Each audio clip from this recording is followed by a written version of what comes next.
సంస్కృతి సంపద YouTube channel తరపున అందరికీ స్వాగతం. శ్రీమద్ భగవద్గీత ఆధ్యాత్మిక రహస్యాలు అనే శీర్షికలో శ్రీ త్రినాథ్ గారు ధారావాహిక ప్రసంగం చేస్తున్నారు. వారి ధారావాహిక ప్రసంగంలో ఈరోజు 576వ ప్రసంగం చేస్తున్నారు. శ్రీ త్రినాథ్ గారికి స్వాగతం. నమస్కారం. ఓం శాంతి. శ్రీమద్ భగవద్గీత ఆధ్యాత్మిక రహస్యాలు ఈ యొక్క కార్యక్రమాన్ని తిలకిస్తున్నటువంటి సోదర సోదరిమణులందరికీ కూడా హార్దిక స్వాగతం, సుస్వాగతం, నమస్సుమాంజలి. ముందుగా ముందుగా మనం ఏం చేస్తున్నామంటే ధార్మికము ఆధ్యాత్మికము ఈ రెండిటి మధ్య ఉన్నటువంటి భేదాలని తెలుసుకునే ప్రయత్నం చేస్తున్నాము. ఇప్పటికే మీరు చాలా స్పష్టంగా గుర్తించి ఉంటారు.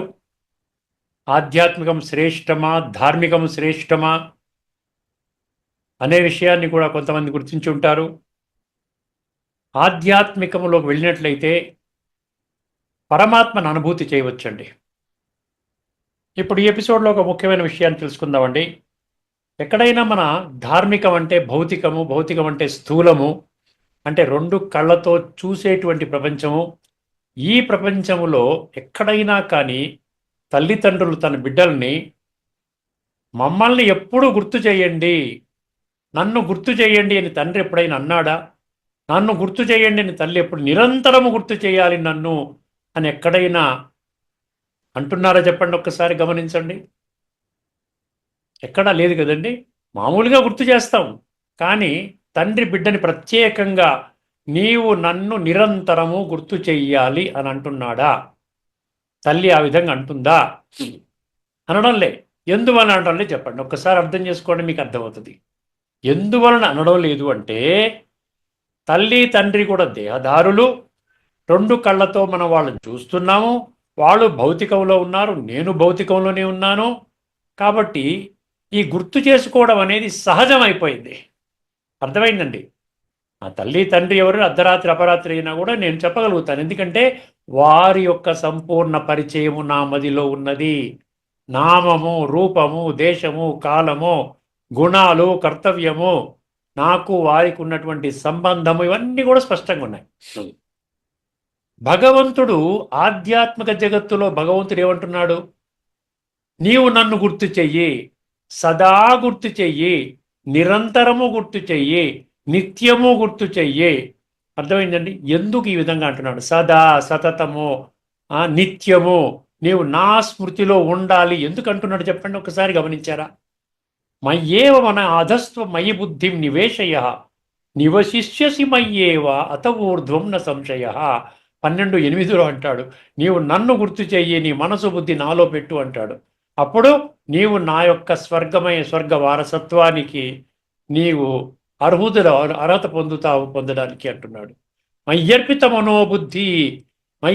మనోబుద్ధి యోమద్భక్త సమే ప్రియ అన్నాడు 12వ అధ్యాయంలో 14వ శ్లోకంలో. ఎందుకు భగవంతుడు పదే మొత్తం 26 శ్లోకాల లిస్టింగ్ ఉంది నా దగ్గర. అందులో నీవు మనసు ద్వారా నన్ను స్మృతి చెయ్యాలి. అర్థమైంది? మన్మనాభవ 18:34లో, అదే మన్మనాభవ 18:65లో. అర్థమై ఎందుకు అంటున్నాడు ఈ విధంగా? గమనించారా? దాని సీక్రెట్ ఏమిటి? ఎందుకంటే ఈ రోజున పరమాత్మ యొక్క సత్య పరిచయం మన వద్ద లేదు. పరమాత్మ కూడా ఒక దేహధారి అనుకుని మనం అనుకుంటున్నాం. కానీ భగవంతుడు ఏం చెప్తున్నాడు? 100 శ్లోకాల్లో ఏం చెప్పాడు? నేను దేహధారిని కాను అన్నాడు. మీరు దేహములో ఉన్నారు, మీరు నన్ను మర్చిపోయారు. మీరు దేహంలో ఉన్నవాళ్ళు 2 భౌతిక చర్మ చక్షువుల ద్వారా నన్ను చూసే ప్రయత్నం చేస్తున్నారు, నన్ను చూడలేరు. ఎందుకంటే నన్ను చూడాలి అంటే మీ ఆత్మజ్యోతి, ఆత్మనేత్రము, బుద్ధినేత్రము, మనోనేత్రము, జ్ఞాననేత్రము, 3వ నేత్రము, third eye of divine wisdom అంటారు ఇంగ్లీష్లో చాలా చక్కగా. ఆ నేత్రము ద్వారానే మీరు నన్ను చూడగలుగుతారు. నతుమాం శక్యసే ద్రష్టుం అనేనైవ స్వచక్షుషా అన్నాడు. దివ్యం దధామితే చక్షు పశ్యమే యోగమైశ్వరం అన్నాడు. నువ్వు యోగ మార్గము ద్వారా నీవు నన్ను చూడగలుగుతావు, కానీ ఈ భౌతిక చర్మ చక్షువుల ద్వారా మీరు నన్ను చూడలేరు. అర్థమైందండి? ఎందుకంటే మనం 100% దేహాభిమానంలో ఉన్నాం. భగవంతుడు 100% ఆత్మిక స్థితిలో ఉన్నాడు. పరమాత్మ అంటే నిత్యము ఆత్మనే, ఆయనకు స్వంత దేహం అంటూ లేదు. కాబట్టి ఆ కనెక్షన్ కుదరటం లేదు.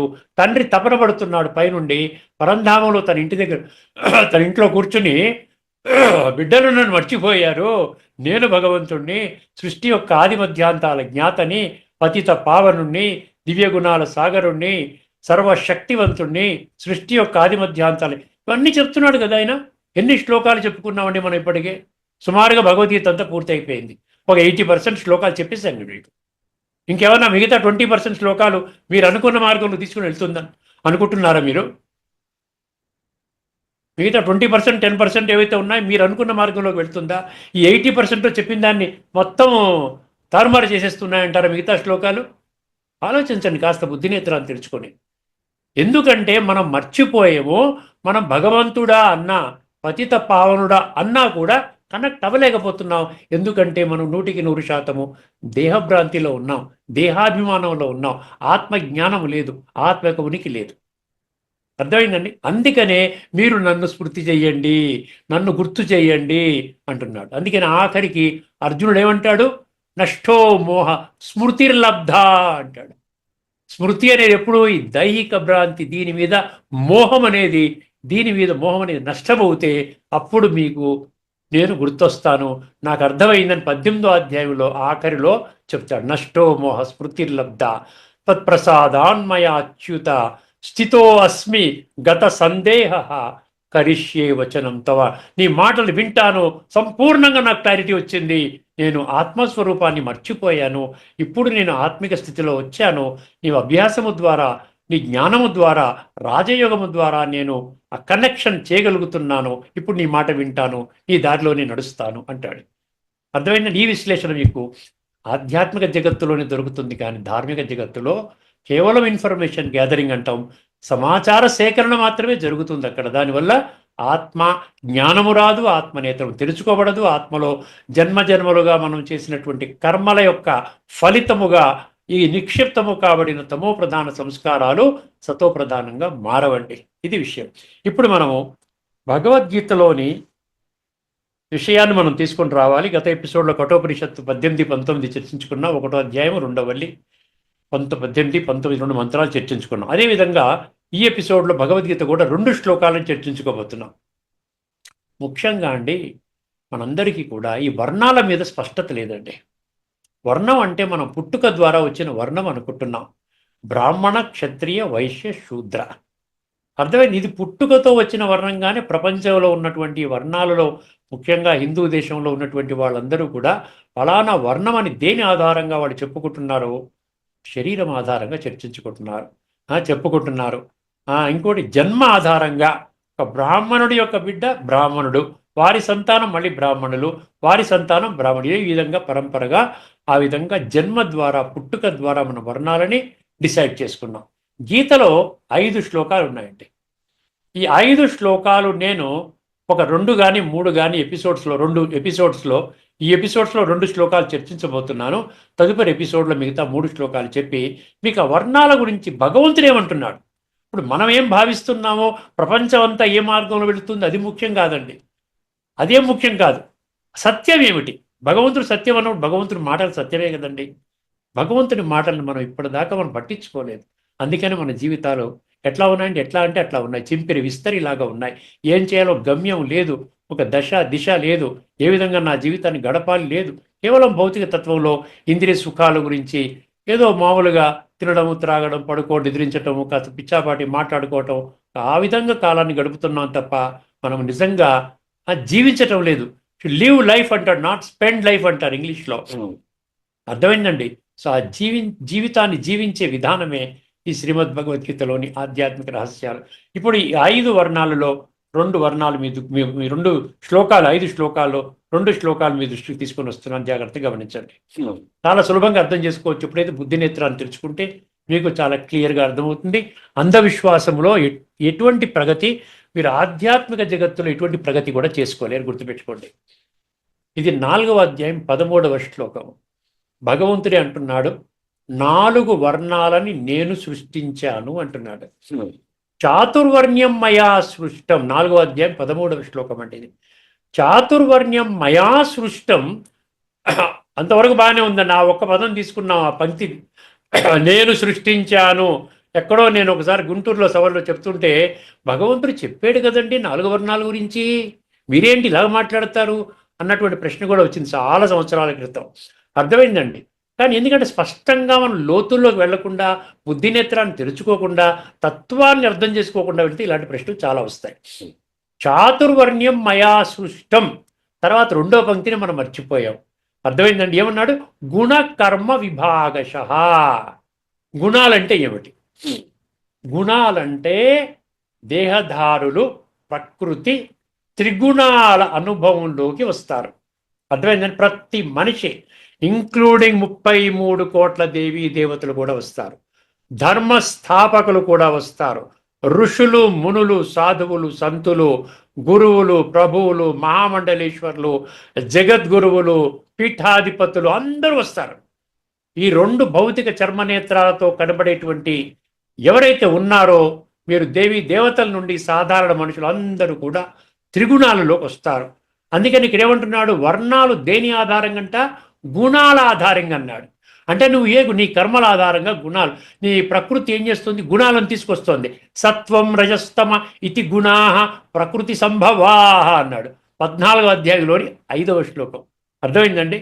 సో 14 చాలా స్పష్టంగా చెప్పాడు. ప్రకృతి సత్వం రజస్తమ ఇతి గుణ ప్రకృతి సంభవ నిబధ్నంతి మహాబాహో దేహే దేహినం అవ్యయం అన్నాడు. అవినాశి ఆత్మని ఈ యొక్క వినాశి దేహం వచ్చి ఆ గుణాలను తీసుకొచ్చి ఆత్మని ఆ విధంగా పాడు చేస్తుంది, గుణాలకే అంకితం చేసేస్తుంది. పాపాత్మ, పుణ్యాత్మ, ధర్మాత్మ, దేవాత్మగా మార్చేస్తుంది, పరమాత్మ నుండి దూరం చేస్తోంది. అర్థమైందండి. అందుకని గుణాలంటే అది. కర్మలు అన్నాడు తర్వాత. గుణ కర్మ, గుణాలు కర్మలు. గుణాలంటే చెప్పాను, గుణాల ఆధారంగా కర్మలు చేస్తాము. సాత్విక గుణాలు, సాత్విక స్థితిలో ఉన్న మనిషి ఏమిటంటాడు? అందరితో మధురంగా పలకరిస్తాడు, నమ్రతగా ఉంటాడు, హంబుల్గా. అహంకారం అనేది ఉండనే ఉండదు వాడికి. లోకజ్ఞానం ఉంటుంది. భగవంతుడి పిల్లలయ్యా అందరూ కూడా అజ్ఞానంలో ఉన్నారు. వాళ్ళు ఏదో తెలియక ఏదో మాట్లాడారు, నేను అన్ని తెలుసుకున్నాను, నేనెందుకు అలా బిహేవ్ చేయాలి. సమృద్ధిగా ఉంటాడు, సంపన్నంగా ఉంటాడు, నిండుగా ఉంటాడు, కలివిడిగా ఉంటాడు, గుణమూర్తిగా ఉంటాడు, దైవీ సంస్కారాలతో ఉంటాడు. అర్థమైందండి. సో దాని ప్రకారంగా కర్మలు జరుగుతాయి. ఎవరికి హాని చేయడు, మోసం చేయడు, వీలైతే సహాయం చేస్తాడు, లేకపోతే మౌనంగా ఉంటాడు, కానీ హాని చెయ్యడు. సో గుణాలు కర్మల ఆధారంగా నీ యొక్క వర్ణము నిర్ధారించబడుతుంది. అంటే నీ వర్ణాన్ని నీవే క్రియేట్ చేసుకో. భగవంతుడు ఫ్రీడమ్ ఇచ్చేసాడు. నువ్వు బ్రాహ్మణ వర్ణంలోకి వెళ్తావా, లేక శూద్ర వర్ణంలోనే ఉంటావా, ఇంకా నీవే డిసైడ్ చేసుకో. మధ్యలో ఉన్న వైశ్య, క్షత్రియ వర్ణాలు కూడా ఉన్నాయి. అందుకని గుణకర్మ విభాగశ. ఇది ఎవరు సృష్టించారంట? చాతుర్వర్ణ్యం మయా సృష్టం అన్నాడు. నేను సృష్టించానంటున్నాడు. చూడండి, భగవంతుడు అంటున్నాడు నేను సృష్టించానంటున్నాడు. నేను సృష్టించినప్పటికీ, అర్థమైందండి, నేను సృష్టించినప్పటికీ తస్య కర్తారమపిమా విద్ధి అకర్తారం అవ్యయం అన్నాడు. నేను సృష్టించినప్పటికీ ఈ గుణాలకి నాకు ఎటువంటి సంబంధం లేదు. అర్థమైందండి. నేనే సృష్టించాను, కానీ నేను గుణాలలోకి రాను. ఎందువలన? తస్య కర్తారమపిమాం విద్ధి ఏమన్నాడని? విద్ధి అకర్తారం అవ్యయం. నేను అకర్తని. నాకు దేహం తీసుకున్నాను అంటే కేవలము జ్ఞానాన్ని ఇవ్వడం కోసం మాత్రమే వాడుకుంటాను. ఈ కర్మల ఈ శరీరం తీసుకుని ఇంద్రియ సుఖాల కోసం వాడుకోను. ఈ కర్మ సిద్ధాంతం ప్రకారంగా నేను మళ్ళీ కర్మ బంధనంలోకి రాను. నేను కేవలం కొంచెం సేపు శరీరాన్ని వాడుకుంటాను, జ్ఞానం ఇస్తాను, వెళ్ళిపోతాను, మళ్ళీ వస్తాను, ఇస్తాను, వెళ్ళిపోతాను, అంతే. అందుకని అంటే ఏంటి? భగవంతుడు అందుకని ఏమన్నారు? త్రిగుణాతీతుడు అన్నారు. త్రిగుణాతీతుడు అన్నారు. ఇంకేమన్నారండి? కర్మాతీతుడు అన్నారు. మనం కూడా ఇప్పుడు కర్మాతీత అవస్థలోకి రావాలి. కర్మాతీత అవస్థలోకి ఎప్పుడు వస్తామో? మనము ఆత్మ పరమాత్మతో రాజయోగము ద్వారా కనెక్ట్ అయినప్పుడు ఆత్మ శుద్ధి కాబడుతుంది, దాని పని చేసుకుంటూ వెళ్ళిపోతుంది. ఆత్మలో నిక్షిప్తము కాబడినటువంటి తమో ప్రధాన సంస్కారాలు సత్వప్రధానంగా మారతాయి. ఆ పరివర్తన చెందే ప్రయాణంలో ఉంటాడు. కర్మలు దాని అనుగుణంగా శ్రేష్టమైన కర్మలు జరుగుతాయి. ముఖము నుండి ముఖారవిందం నుండి మంచి మాటలు వస్తాయి.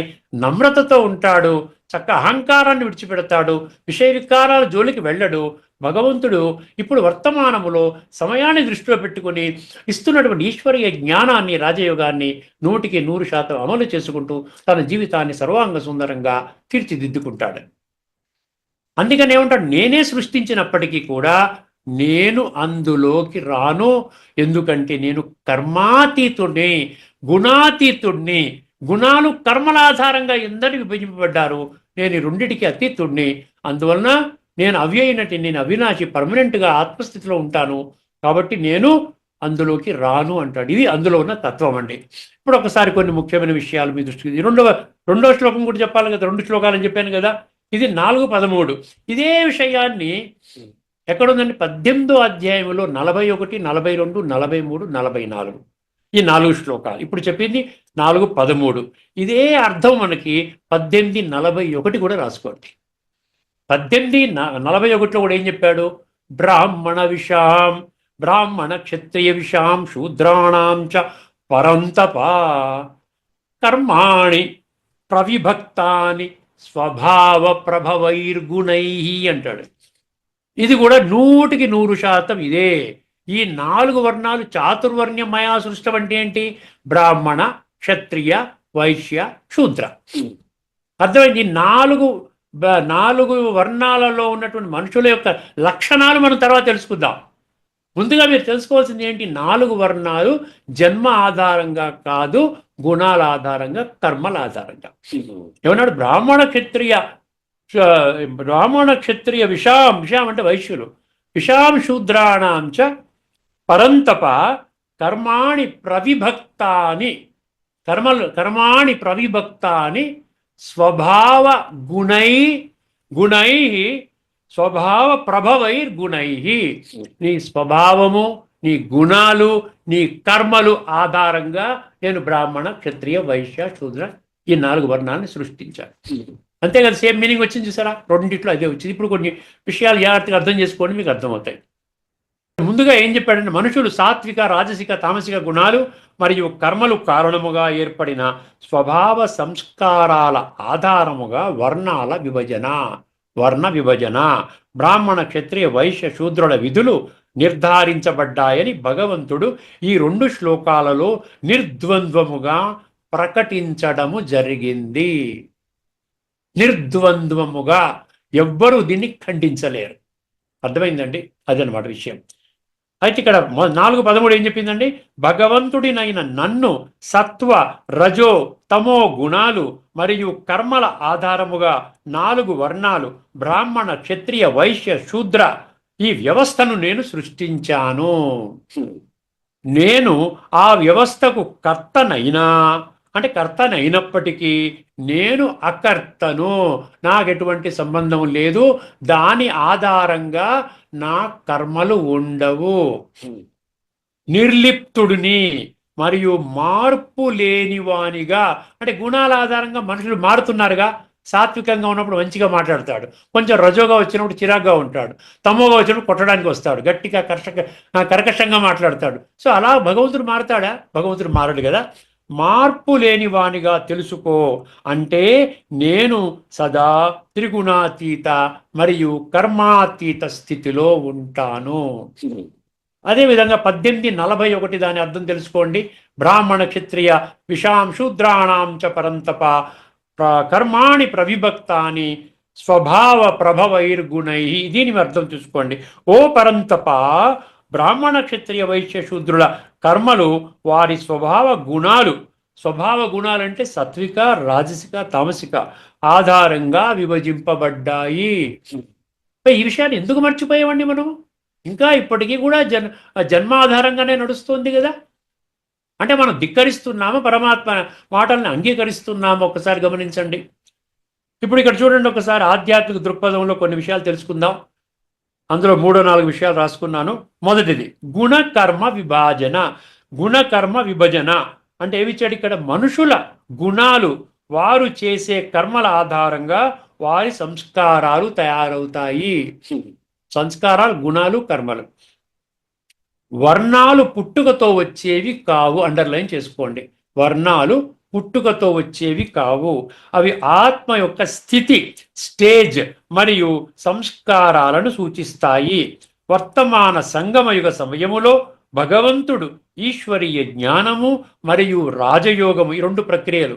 అందుకని 16వ అధ్యాయం మొదటి శ్లోకం అంటాడు, జ్ఞాన యోగ వ్యవస్థిత అంటాడు. భగవంతుడు ఇస్తున్నాడు, ఈశ్వరుడు ఇస్తున్నాడు కాబట్టి ఈశ్వరీయ జ్ఞానము, రాజయోగము ద్వారా ఆత్మలలో జన్మ జన్మలుగా పేరుకుపోయిన తామసిక ప్రధాన సంస్కారాలను సాత్విక ప్రధాన సంస్కారాలుగా పరివర్తన చేసే ఒక మహాజ్ఞాన యజ్ఞాన్ని స్థాపన చేయడం జరిగింది. రాజస్వ అశ్వమేధ అవినాశి రుద్ర గీతా జ్ఞాన యజ్ఞం అంటారు దీని పూర్తి పేరు. అర్థమైందండి. ఈ జ్ఞాన యజ్ఞము ద్వారా 3 ధర్మాలు ఆవిర్భవిస్తాయి. 3 ధర్మాలు గీతలో 9:21 అనుకుంటా, త్రయీ ధర్మమును ప్రపన్న అంటాడు. 3 ధర్మాలు స్థాపన చేస్తాను. ఒకటి సంగమ యుగములో బ్రాహ్మణ ధర్మము, అదేవిధంగా సత్యయుగములో దేవతా ధర్మము, త్రేతాయుగములో క్షత్రియ ధర్మము. ఈ 3 ధర్మాలు స్థాపన చేస్తాడు. ముందుగా మనం బ్రాహ్మణ ధర్మంలోకి వస్తేనే మనం దేవతా ధర్మంలోకి పెడతాము, తర్వాత మళ్ళీ క్షత్రియ ధర్మంలోకి వస్తాము. ఈ 3 ధర్మాలు భగవంతుడు స్థాపన చేస్తాడు. మిగతా ద్వాపర కలియుగాలు మనం తయారు చేసుకుంటాం, ఆయన స్థాపన చేయడు. అర్థమైందండి. 3 ధర్మాలను స్థాపన చేస్తారు. 3 ధర్మాలు ఆవిర్భవిస్తాయి.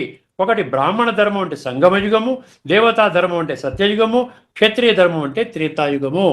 వర్తమాన సమయములో భగవంతుని ద్వారా ప్రత్యక్షముగా జ్ఞానాన్ని పొంది ఆత్మ యొక్క స్థితిని తమో ప్రధాన స్థితి నుండి సతో ప్రధాన స్థితికి తీసుకొని వెళ్ళే పురుషార్థము చెయ్యాలి అని ప్రతి ఒక్కరికి భగవంతుడి యొక్క స్పష్టమైన ఆదేశము. ఇదే భగవద్గీత అంటే ఊరికి చదువుకోవటం కాదండి. 14 ఎందుకు 14 ఎందుకు చెప్తున్నాను ఇక్కడ? సాత్విక సంస్కారాలు ఉన్నవాడే సత్యయుగంలోకి వస్తాడు. సత్య త్రేతాయుగాల్లో, తర్వాత రాజసికం అంటే ద్వాపర యుగము, తర్వాత తామసికం అంటే కలియుగి సంస్కారాలతో కలియుగంలో జన్మ తీసుకుంటాడు తమో ప్రధాన సంస్కారాలతో. యథాసత్వే ప్రవృద్ధేతు ప్రళయం యాతి దేహభృత్ తదోత్తమ విధాం లోకాన్ అమలాన్ ప్రతిపద్యతే రజసి ప్రళయం గత్వా కర్మ సంగిషు జాయతే తదా ప్రళయనస్తమసి మూఢయోనిషు జాయతే. అక్కడ ఉత్తమ లోకాలంటే సత్యత్రేతాయుగము, మధ్యస్థంగా ద్వాపరయుగము, మూఢయోనులు అంటే కలియుగము. అర్థం చేసుకోండి. 14 మీరు చదువుకోండి. సమయాన్ని దృష్టిలో పెట్టుకుని నేను సంక్షిప్తంగా చెప్తున్నాను. పరమాత్మ అకర్త ఎలాగా? రెండో విషయం. మొదటి విషయం ఏం చెప్పాడు? గుణకర్మ విభజన. ఏమండి? మొదటిది ఏమన్నాడు? గుణకర్మ విభజన చెప్పుకున్నాం. రెండవది పరమాత్మ అకర్త ఎలాగా? ఆయనే నాలుగు వర్ణాలు ఆయన సృష్టించి నాకే సంబంధం లేదనుకుంటే ఎట్లాగా? అర్థం చేసుకోండి. ఇది చాలా సూక్ష్మమైన తత్వము. భగవంతుడు గుణకర్మల ఆధారముగా విభజన చేశాడంటే అర్థం ఏమిటి చెప్పండి? 3 గుణాలు పెట్టి దీని ప్రకారంగా నీ జీవితం నీవే తయారు చేసుకో అని చెప్పేటంటే అర్థం ఏమిటంట? ఏమర్థం? ఒక్కసారి ఆలోచించండి. మనం అర్థం ఆధారంగా విభజన చేశాడంటే అర్థం ఏంటంటే మనం ఏ గుణం అంటే సాత్విక, రాజసిక, తామసిక ఏ గుణాన్ని ధరిస్తామో ఆ వర్ణానికి చెందిన వాళ్ళం అవుతాం. నేను సాత్వికంలో వెళ్ళిపోయింటే ఆటోమేటిక్గా నువ్వు బ్రాహ్మణ ధర్మం యొక్క ఈ భగవంతుడు 18, 42, 43, 44 చర్చించుకుంటాం కదా, అందులో గుణాలు చెప్పాడు. ఆ గుణాలు ఆటోమేటిక్గా వచ్చేస్తాయి. అర్థమైందండి? ఆ వర్ణానికి చెందిన వాళ్ళం అవుతాం. ఈ నిర్ణయాధికారం ఎవరికి వదిలిపెట్టాడు? ఆత్మలకే వదిలేశాడు. కాబట్టి ఆయన అకర్త.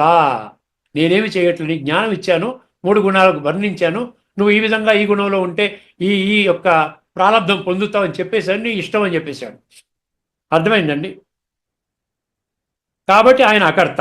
ఈ శ్లోకములో విద్య కర్తారం అవ్యయమున విద్ధి అకర్తారం అవ్యయం విడగొడితే అర్థమైందండి అని ఉంది. అంటే భగవంతుడు వ్యవస్థను సృష్టించిన కర్మ బంధనాలలో చిక్కుకోడు, కర్మబంధములో చిక్కుకోడు. భగవంతుడు సృష్టి నియమాలను ఏర్పరుస్తాడు. నీకు కర్మ సిద్ధాంతాన్ని పెట్టాడు, ఏ విధంగా ఉండాలి, ఈశ్వరీయ జ్ఞానం ఇచ్చాడు, ఆత్మజ్ఞానం, పరమాత్మ జ్ఞానం, సృష్టి చక్ర జ్ఞానం, రాజయోగ విద్య, కర్మల గుహ్యగతి అన్నీ చెప్పాడు. ఈ ప్రకారంగా నడుచుకోని ఆయన అన్నాడు. నేను ఇంటర్ఫియర్ అవ్వను, నీ జీవితం నీవే ఉన్నతంగా చేసుకుంటావా, అదో పాతాలను నెట్టుకుంటావా, నీ ఇష్టం. అర్థమైందండి? భగవంతుడు సృష్టి నియమాలను ఏర్పరుస్తాడు, కానీ వ్యక్తిగత కర్మలు మనమే చేస్తాము. భగవంతుడు నియమాల కర్త. చూసారా? భగవంతుడు నియమాల కర్త. భగవంతుడు నియమాల కర్త, మనిషి కర్మల కర్త. మన పనులు చేసుకుంటూ వెళ్ళిపోతాం. అందుకే ఆయనను అకర్త అని అంటారు. పరమాత్మ కేవలం జ్ఞాన బీజాన్ని ఇస్తాడు, సీడ్ విత్తనం వేస్తాడు అంతే. జ్ఞానం అనే విత్తనం వేస్తాడు. ఆ విత్తనము నుండి చెట్టు ఎలా పెరుగుతుందో, ఆత్మలు తమ కర్మల ప్రకారము ఏ వర్ణములోకి వెళ్ళాలో వారే నిర్ణయించుకుంటారు. వాళ్ళ కర్మల ప్రకారంగా, కర్మలు లోపభూయిష్టంగా, అజ్ఞానములో, దేహభ్రాంతిలో కూరుకుపోయి ఇంద్రియ సుఖాల కోసం జీవితకాలం అంతా గడుపుకుంటూ ఉంటే శూద్రవర్ణంలోనే ఉంటావు. నువ్వు శూద్రవర్ణంలో ఉండటానికి నిశ్చయించుకున్నావు. అందుకని నువ్వు ఇటువంటి కర్మల్లో పరివర్తన తీసుకొని రావటం లేదు. దానికి నీవే బాధ్యుడివి అంటున్నాడు. ఆ విత్తనం నుండి చెట్టు ఎలా పెరుగుతుందో, ఆత్మలు తమ కర్మల ప్రకారము ఏ వర్ణములోకి వెళ్ళాలో వారే నిర్ణయించుకుంటారు. ఉదాహరణ ఇచ్చాడు, చక్కటి ఉదాహరణ. సూర్యుడు అందరికీ సమానముగా కాంతిని ఇస్తాడు. సూర్యుడు అందరికీ సమానంగా ఇస్తాడు, ప్రపంచం మొత్తానికి సమానంగా ఇస్తాడు. అర్థమైందండి? కానీ ఆ కాంతిలో ఒక పువ్వు విచ్చుకుంటుంది, ఇంకో దగ్గర బురద ఎండిపోతుంది. చూసారా? అదే కాంతికి బురద ఎండిపోతుంది, పువ్వు ఇచ్చుకుంటుంది. అంటే సూర్యుడు, ఆ మార్పులకు సూర్యుడు బాధ్యుడా చెప్పండి? బాధ్యుడు కాదు. అదే విధంగా భగవంతుడు కూడా ఈ నియమాలన్నీ పెట్టేశాడు. ఒక ఫార్ములా పెట్టి నీ ఇష్టం వచ్చినట్టు తయారు చేసుకొని ఆయన ఉన్నతంగా వెళ్ళడానికి నీకు ఫ్రీడమ్ ఇచ్చాను. అది నా మాట విన్నట్లయితే, లేకపోతే నీ యొక్క అధోగతికి నీవే బాధ్యుడు అవుతావు. తర్వాత మూడో విషయం, అవ్యయము. ఎందుకు చెప్పాడు అవ్యయం అని? ఎందుకు చెప్పాడు అవ్యయం అంటే? ఎటువంటి మార్పు ఉండదండి. అర్థమైందండి? భగవంతుడికి ఎటువంటి మార్పు ఉండదన్నమాట. ఒక్కసారి జాగ్రత్తగా వినండి. మార్పు లేనివాడు, కర్మల ఫలితాలకు అతీతుడు. ఆయన కర్మ చేసింది మన జ్ఞానం చెప్పడం కోసం కర్మ. అదే ఆయన కర్మ. సంస్కార పరివర్తన చేసే కర్మ. ఆ తమో ప్రధాన సంస్కారాలను సాత్వికంగా మార్చే కర్మ మనకి ఈశ్వరీయ జ్ఞానం రాజయోగం ద్వారా చేస్తున్నాడు. దానిలో బంధనంలో ఆయన చిక్కుకోడు. ఆయన ఎప్పుడు మార్పులకు లోనవ్వడు, ఫలితం పొందుతాడు. మార్పులకు లోను ఎవరు ఉండండి. అవ్యయం అంటే మార్పు లేనివాడు, కర్మల ఫలితాలకు అతీతుడు. మనిషి ఏం చేస్తాడు? కర్మ చేస్తాడు, ఫలితం పొందుతాడు, మార్పులకు లోనవుతాడు. భగవంతుడు ఆత్మని బంధించే ఎటువంటి కర్మ చేయడు. కర్మ బంధనము లేదు ఆయనకి. ఎప్పుడు శుద్ధుడు, నిర్లిప్తుడు, పరమ పావనుడు. అందుకని ఒక భగవంతుడే పతిత పావనుడు, గుర్తుపెట్టుకోండి. అర్థమైందండి? అది తర్వాత ఇందులో అందుకని 5వ అధ్యాయం 14వ శ్లోకం మీరు రాసుకోండి. చాలా బాగా చెప్తాడు. నేను జ్ఞానం చెప్తాను, కానీ మీ కర్మలకి నేను బాధ్యుడిని కాదంటాడు. మీ కర్మలు ఏదో పూజ చేసావని గట్టిగా మీ కర్మలన్నీ, మీ పాపపుణ్యాలన్నీ నేను లాగేసుకుంటానని కాదు. నా కర్తృత్వం నా కర్మ అని లోకస్య సృజతి ప్రభువు నా కర్మఫల సంయోగం స్వభావస్తు ప్రవర్తతే. నీ స్వభావ సంస్కారాల ఆధారంగా నీ కర్మలు జరుగుతున్నాయి. స్వభావ సంస్కారాలు తీర్చిదిద్దుకునే విధానం నేను చెప్పాను, కానీ తర్వాత నాకు నీవు ఎటువంటి కర్మలు చేసినా నాకు బాధ్యత లేదు. భగవంతుడు మన కర్మలకు కారణము కాదు, కేవలము సాక్షి మాత్రమే. శ్వేతాశ్వత ఉపనిషత్తు ఏమంటుందంటే 6.8, నా తస్య కార్యం కరణం నా తస్య కార్యం కారణం చ విద్యతే. భగవంతుడికి చేయవలసిన పని లేదు, కర్మబంధము లేదు. ఇంకొకటి శ్వేతాశ్వత ఉపనిషత్తు 6.11, ఏకో దేవ సర్వభూతేషు గూఢ కర్మాధ్యక్ష సర్వభూతాదివాస సాక్షి చేత కేవలో నిర్గుణశ్చ. అంటే ఏమిటి? ఆ భగవంతుడు సర్వభూతాలలో ఉన్నాడు, కర్మలకు అధ్యక్షుడు, అందరికీ సాక్షి. ఆయన కేవలుడు మరియు నిర్గుణుడు. అంటే కర్మల ప్రభావం ఆయనపై ఉండదు. ముఖ్యమైన సందేశం అండి. ఈ శ్లోకము ద్వారా భగవంతుడు మనకు 3 గొప్ప సత్యాలను చెప్తున్నాడు. 3 గొప్ప సత్యాలను చెప్తున్నాడు. మనం కంక్లూడ్ చేద్దాం. కొన్ని విషయాలు ఉంటే నేను తదుపరి ఎలాగన్నా ఈ బ్రాహ్మణ క్షత్రియ వైశ్య శూద్ర విషయాన్ని నేను ఇంకా 3 శ్లోకాల్లో చర్చిస్తాను. కాబట్టి కొంత రెసిడ్యువల్ పోర్షన్ ఏదన్నా ఉంటే నేను తదుపరి కంటిన్యూ చేస్తాను. ఇక్కడ ముఖ్యంగా ఈ 3 విషయాలు చెప్పుకొని మనం ముగించుకుందాం. ముఖ్యమైన సందేశం ఏంటండి? ఈ శ్లోకము ద్వారా భగవంతుడు మనకు 3 గొప్ప సత్యాలను చెబుతున్నాడు. మన వర్ణము జన్మతో కాదు. నంబర్ 1 ఏమన్నాడు? మన వర్ణము బ్రాహ్మణ క్షత్రియ వైశ్య శూద్ర అనేది జన్మతో కాదు, గుణాలు కర్మలతో నిర్ణయించబడుతుంది. భగవంతుడు కర్మలకు బద్ధుడు కాడు. రెండవది ఏంటి? భగవంతుడు కర్మలకు బద్ధుడు కాదు. మొదటి విషయం ఏంటి? జన్మతో వర్ణాలు ఏర్పడవు. రెండవది, భగవంతుడు ఎటువంటి కర్మలు చెయ్యడు, కాబట్టి కర్మల్లో బంధింపబడడు.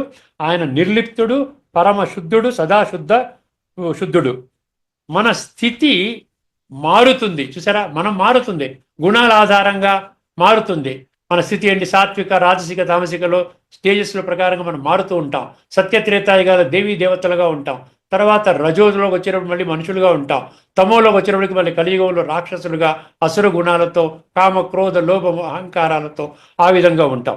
కానీ భగవంతుడు అవ్యయుడు, నిత్య స్థిరుడు. ఆచరణలో ఎలా ఉపయోగించాలి ఒక్కసారి గమనించండి.